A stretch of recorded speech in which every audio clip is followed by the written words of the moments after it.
Assalamualaikum anak soleh-solehah. Bertemu lagi dengan Ustazah Rina.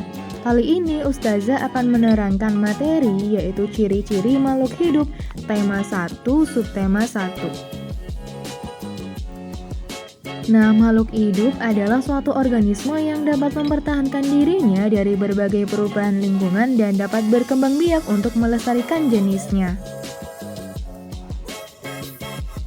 Makhluk hidup terdiri dari 3 jenis, yaitu manusia, kemudian ada hewan, dan ada tumbuhan.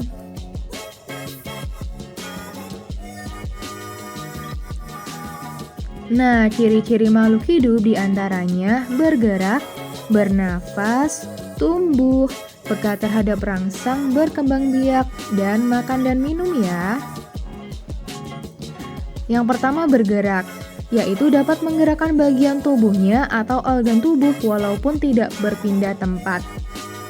Kemudian, contoh makhluk hidup yang bergerak, misalnya manusia berjalan dengan kaki, ikan berenang menggunakan sirip, kemudian cicak merayap menggunakan kaki.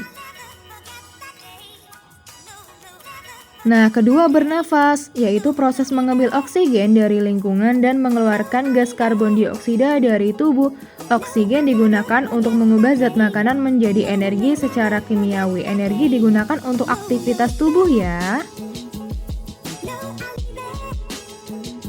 Nah, contoh makhluk hidup bernafas, misalnya manusia bernafas menggunakan paru-paru, ikan bernafas dengan insang, tumbuhan bernafas menggunakan pori-pori stomata di daun dan pori-pori lentisel di batang. Ketiga, tumbuh. Semua makhluk hidup pasti mengalami pertumbuhan mulai dari kecil sampai jadi besar. Bayi kecil waktu baru lahir akan tumbuh menjadi remaja lalu dewasa. Anak hewan yang semula kecil lambat laun menjadi besar seperti induknya. Biji yang ditanam akan tumbuh menjadi kecambah dan kemudian menjadi tanaman yang lebih besar.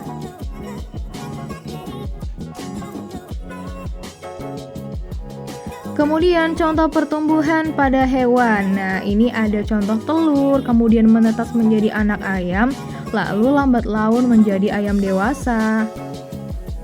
Kemudian pada tumbuhan contohnya dari biji, kemudian menjadi kecambah, kemudian menjadi tanaman muda, lalu menjadi tanaman dewasa.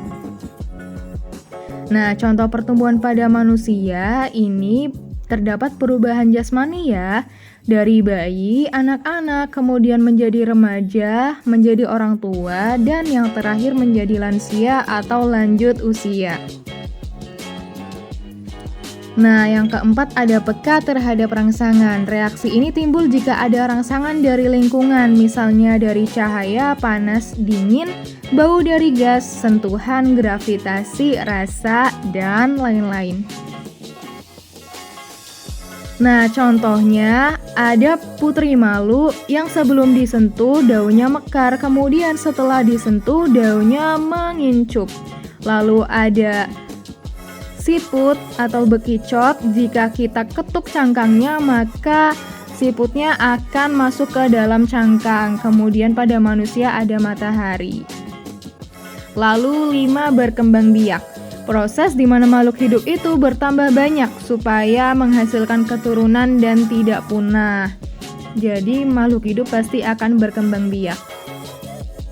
Lalu ini kalau pada manusia dengan cara melahirkan. Kemudian sapi, kerbau, kucing juga melahirkan. Sedangkan jika bertelur contohnya ayam, cicak, burung, dan bebek. Sebenarnya masih banyak yang lain lagi ya.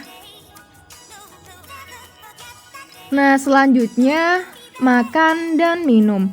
Makan dan minum itu merupakan kebutuhan bagi semua makhluk hidup. Berfungsi untuk menghasilkan energi dan pertumbuhan serta mengganti sel tubuh yang rusak, sedangkan minum berfungsi sebagai zat pelarut di dalam tubuh.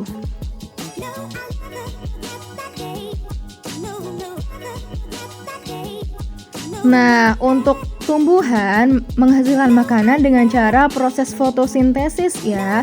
Kalau pada manusia dengan mengkonsumsi makanan sehat 5 sempurna. Nah, sekarang adaptasi merupakan kemampuan makhluk hidup untuk menyesuaikan diri dengan lingkungan tempat tinggal makhluk hidup di bumi tentunya berbeda-beda. Kemampuan adaptasi makhluk hidup akan membentuk tubuh, fungsi alat tubuh, dan tingkah laku sesuai dengan lingkungannya ya. Contoh adaptasi makhluk hidup. Kaki itik memiliki selaput di antara jari-jarinya yang berfungsi untuk membantu berenang. Pohon jati menggugurkan daunnya untuk mengurangi penguapan. Ketika cuaca panas, maka cairan dibuang melalui kulit dalam bentuk keringat.